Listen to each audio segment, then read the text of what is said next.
Hello friends, स्वागत है आपको हमारी एक छोटी सी प्लेटफॉर्म नागराज क्लासेस पर। कैसे हैं आप लोग? मैं उम्मीद करता हूं कि आप लोग बहुत अच्छे होंगे और मैट्रिक फाइनल परीक्षा तैयारी में लगे होंगे। आज के हम इस क्लास में दोस्तों आपको संडे स्पेशल टेस्ट लेने आए हैं। इस क्लास में दोस्तों हम कुछ भी आपको नहीं पढ़ाएंगे, सिर्फ ऑल सब्जेक्ट को दोस्तों टेस्ट लेना है, क्योंकि आपने कितने दोस्तों पढ़ाई में मन लगा रहे हैं उन सभी पढ़ाई को दोस्तों हम यहाँ पे टेस्ट ले रहे हैं दोस्तों। लगभग आज की इस क्लास में दोस्तों 50 गो यानी 50 ऑब्जेक्टिव क्वेश्चन होगा दोस्तों। 50 गो ऑब्जेक्टिव क्वेश्चन होगा और आपने देखिएगा कितना 50 गो में सही करते हैं दोस्तों। अगर आप 50 गो में से 45 गो क्वेश्चन को सही करते हैं दोस्तों, 50 गो में से 45 गो ऑब्जेक्टिव क्वेश्चन को अगर आप सही करते हैं तो आपके तैयारी सबसे बेस्ट है। अगर आप 50 गो में से 50 क्वेश्चन में से दोस्तों अगर आप 35 सही करते हैं तो आपको तैयारी कर देना शुरू कर देना है। तो देखिए आज की इस क्लास में आप कितने टारगेट को पूरा करते हैं दोस्तों। अगर आप 50 में 50 स्कोर करेंगे तो और बेहतर है दोस्तों। आपकी पढ़ाई बहुत बेहतर चल रहा है। आप अपनी पढ़ाई को दोस्तों इस क्लास में आप जांच सकते हैं दोस्तों कि आप पढ़ाई में कितने आगे जा रहे हैं या पीछे आ रहे हैं। इन क्लास से आप बिल्कुल जांच सकते हैं दोस्तों। और आप उम्मीद करिएगा दोस्तों कि 50 गो ऑब्जेक्टिव क्वेश्चन में से दोस्तों 45 गो ऑब्जेक्टिव को आप बिल्कुल सही आंसर दें दोस्तों। आप उम्मीद करिएगा दोस्तों कि 45 गो ऑब्जेक्टिव का बिल्कुल सही उत्तर बताएं दोस्तों। तो चलिए हम अपना टेस्ट को शुरू करते हैं दोस्तों। टेस्ट शुरू करने से पहले एक बात कह देना चाहते हैं दोस्तों कि अगर इस चैनल पर नए आए होंगे तो चैनल को ज़रूर सब्सक्राइब कर लीजिएगा दोस्तों, क्योंकि मैं इस चैनल पर हर एक तरह का दोस्तों वीडियो बनाते रहता हूं दोस्तों जिससे पहुँचने वाला दोस्तों। तो चैनल को ज़रूर सब्सक्राइब कर लीजिएगा दोस्तों। चलिए क्वेश्चन नंबर पहला देखते हैं। 50 गो ऑब्जेक्टिव दोस्तों बताएंगे। 50 गो ऑब्जेक्टिव में से आप उम्मीद कीजिएगा दोस्तों कि 45 गो ऑब्जेक्टिव का बिल्कुल आप सही उत्तर दें दोस्तों। चलिए क्वेश्चन नंबर पहला देखते हैं दोस्तों। अगर इस क्वेश्चन का आंसर आपको पता होगा तो कमेंट बॉक्स में ज़रूर लिखिएगा दोस्तों।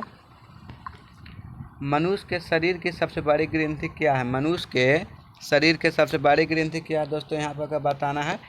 तो मनुष्य के शरीर के सबसे बड़ी ग्रंथि दोस्तों लीवर हो जाएगा। ऑप्शन नंबर ए बिल्कुल सही आंसर हो जाएगा दोस्तों। एक क्वेश्चन पर दोस्तों मात्र हम 10 सेकंड का समय देंगे दोस्तों। एक क्वेश्चन पर मात्र 10 सेकंड का समय देंगे दोस्तों। इस क्वेश्चन को तनी जल्दबाजी में देखेंगे क्योंकि 50 गो ऑब्जेक्टिव क्वेश्चन दोस्तों आपको बताने वाले हैं। तो एक क्वेश्चन पर 10 सेकंड का दोस्तों हम समय लेंगे दोस्तों। एक क्वेश्चन पर 10 सेकंड का समय लेंगे। तो आप प्रयास कीजिएगा कि दोस्त थोड़ा हाली दोस्तों सवाल का आप उत्तर बताएं दोस्तों। थोड़ा जल्दबाजी में आप सवाल का उत्तर बताएं। चलिए दूसरा देखते हैं। गवाइटर अथवा घेंघा पनपता है दोस्तों। तो गवाइटर अथवा घेंघा जो रोग है वह आयोडीन के कमी से पनपता है। ऑप्शन नंबर बी बिल्कुल सही आंसर हो जाएगा। गवाइटर अथवा घेंघा किससे पनपता है? तो आयोडीन के कमी से पनपता है। तीसरा देखते हैं दोस्तों। थायरॉक्सिन का स्रावन कहाँ से होता है? थायरॉक्सिन का स्रावन कहाँ से होता है दोस्तों? तो थायरॉक्सिन का जो स्रावन होता है थायराइड ग्रंथि से होता है। ऑप्शन नंबर ए बिल्कुल सही आंसर हो जाएगा। तीसरा नंबर क्वेश्चन देखते हैं दोस्तों। मानव में डायलिसिस थैली है। तो मानव में डायलिसिस थैली जो होता है दोस्तों नेफ्रॉन होता है। ऑप्शन नंबर ए बिल्कुल सही आंसर हो जाएगा। मानव में डायलिसिस थैली नेफ्रॉन होगा। ऑप्शन नंबर ए बिल्कुल सही आंसर हो जाएगा दोस्तों। मात्र एक क्वेश्चन पर 10 सेकंड का दोस्तों आपको समय देना है, इससे ज़्यादा नहीं देना है। भोजन का पचना किस प्रकार की अभिक्रिया है? भोजन का पचना किस प्रकार का अभिक्रिया है दोस्तों? तो भोजन का पचना एक दोस्तों जो है वह उपचयन अभिक्रिया है। ऑप्शन नंबर ए बिल्कुल सही आंसर हो जाएगा। भोजन का पचना एक उपचयन अभिक्रिया है। ऑप्शन नंबर ए बिल्कुल सही आंसर हो जाएगा दोस्तों। अगर इन सभी क्वेश्चन को आपको आंसर पता होगा दोस्तों कमेंट बॉक्स में ज़रूर लिखिएगा। कौन सा पादप नियंत्रित, क्वेश्चन नंबर दोस्तों 6 देखते हैं। कौन सा पादप नियंत्रक फल बेचने वाला द्वारा उपयोग किया जाता है दोस्तों? तो वो हो जाएगा दोस्तों एथाइलिन। एथाइलिन जो होता है दोस्तों फल पकाने के लिए उपयोग किया जाता है। आपको पता होगा दोस्तों। ऑप्शन नंबर सी बिल्कुल सही आंसर हो जाएगा। क्वेश्चन नंबर अगला देखते हैं। वह संरचना जो उद्दीपन की पहचान कराती है कहलाती है दोस्तों। वह संरचना जो उद्दीपन की पहचान कराती है वह क्या कहलाती है दोस्तों? तो वह ग्राही कहलाती है। ऑप्शन नंबर ए बिल्कुल सही आंसर हो जाएगा। ग्राही कहलाती है। क्वेश्चन नंबर अगला देखते हैं दोस्तों। अनोनियान महतो महिमानंद मंत्र किस उपनिषद से लिया गया दोस्तों, जो कि संस्कृत का सवाल है दोस्तों। अब संस्कृत में हम चल दिए हैं दोस्तों, तो आप सही सही उत्तर दीजिएगा दोस्तों संस्कृत के सवाल का। मात्र 10 सेकंड दोस्तों एक सवाल पर लेंगे दोस्तों। अनोनियान महतो महिमानंद किस उपनिषद से संकलित है दोस्तों, तो अनोनियान महतो महियान जो है कठोपनिषद से संकलित है। ऑप्शन नंबर बी बिल्कुल सही आंसर हो जाएगा, कठोपनिषद से।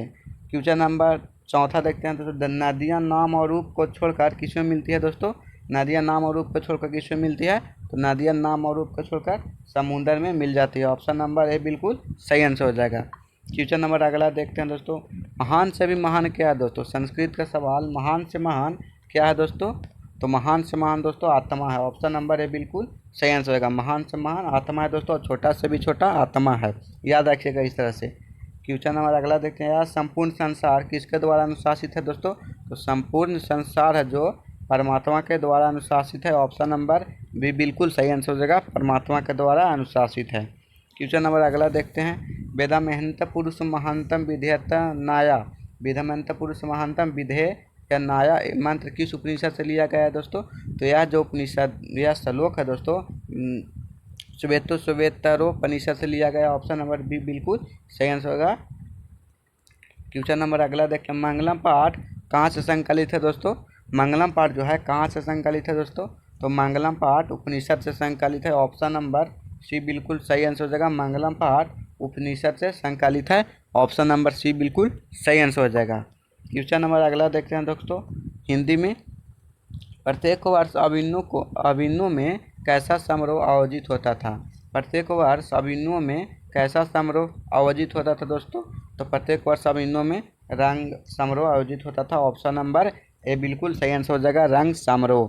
क्वेश्चन नंबर अगला देखते हैं। लेखक कितने वर्ष पहले पहली बार अभिन्नों गए थे दोस्तों, तो लेखक जो थे 10 वर्ष पहले बार अभिन्नों गए थे। ऑप्शन नंबर सी बिल्कुल सही आंसर हो जाएगा। क्वेश्चन नंबर अगला देखते हैं। रसखान के रचना काल के समय किसका राज्यकाल था, तो रसखान के रचना काल के समय अकबर का राज्यकाल था दोस्तों। ऑप्शन नंबर ए बिल्कुल सही आंसर हो जाएगा, अकबर का राज्यकाल था। ऑप्शन नंबर ए बिल्कुल सही आंसर हो जाएगा। कवि ने माली मलिन किसे कहा दोस्तों, तो कवि ने माली मलिन कृष्ण और राधे को कहा। ऑप्शन नंबर सी बिल्कुल सही आंसर हो जाएगा, कृष्ण और राधा को। क्वेश्चन नंबर अगला देखते हैं। रसखान का रचना काल था दोस्तों, यहाँ पर आपको बताना रसखान का रचना काल क्या था दोस्तों, तो जहांगीर का रचना काल। ऑप्शन नंबर ए बिल्कुल सही आंसर हो जाएगा, जहांगीर का रचना काल।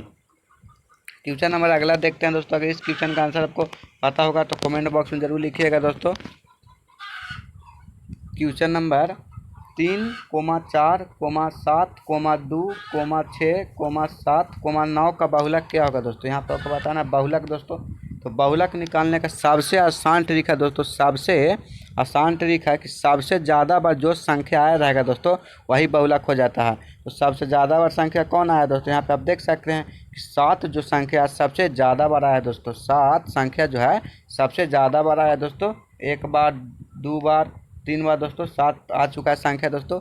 तो इस क्वेश्चन का बिल्कुल सही आंसर हो जाएगा ऑप्शन नंबर सी, 7 दोस्तों हो जाएगा। ऑप्शन नंबर सी बिल्कुल सही आंसर हो जाएगा। क्वेश्चन नंबर अगला देखते हैं। 3, 5, 2, 5, 7, 5, 8, 5 का बहुलक क्या होगा, आपको बताना है बहुलक दोस्तों। बहुलक निकालने का सबसे आसान ट्रिक दोस्तों यही है कि सबसे ज़्यादा बार जो संख्या आया रहेगा दोस्तों वही बहुलक हो जाएगा। तो सबसे ज़्यादा बार देख सकते हैं दोस्तों यहाँ पे 5 जो है 1 बार, 2 बार, 3 बार, 4 बार दोस्तों आया जो चुका है दोस्तों। 5 जो संख्या है 4 बार आ चुका है जो सबसे ज़्यादा है दोस्तों, तो 5 हो जाएगा। ऑप्शन नंबर सी बिल्कुल सही आंसर हो जाएगा 5। क्वेश्चन नंबर अगला देखते हैं। किसी बारंबारता का बहुलक होता है दोस्तों, किसी बारंबारता का बहुलक क्या होता है दोस्तों, तो अधिकतम बारंबारता का मान। सबसे ज़्यादा दोस्तों आया रहेगा बारंबारता, वही हो जाएगा दोस्तों अधिकतम बारंबारता का मान। ऑप्शन नंबर सी बिल्कुल सही आंसर हो जाएगा। क्वेश्चन नंबर अगला देखते हैं।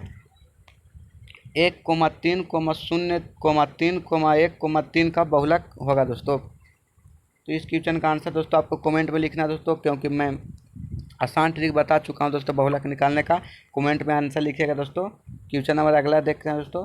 समाजवादियों का बाइबिल किसे कहा जाता है, समाजवादियों का बाइबिल किसे कहा जाता है दोस्तों, तो समाजवादियों का बाइबिल जो है दोस्तों वह दास कैपिटल को कहा जाता है। किसे कहा जाता है? दास कैपिटल को। ऑप्शन नंबर ए बिल्कुल सही आंसर होगा। समाजवादियों का बाइबिल दास कैपिटल को कहा जाता है। ऑप्शन नंबर ए बिल्कुल सही आंसर हो जाएगा। क्वेश्चन नंबर अगला देखते हैं। गरिबाल्डी पेशे से क्या था? गरिबाल्डी जो था दोस्तों पेशे से क्या था? तो गरिबाल्डी जो था पेशे से एक नाविक था। ऑप्शन नंबर डी बिल्कुल सही आंसर हो जाएगा। गरिबाल्डी पेशे से एक नाविक था।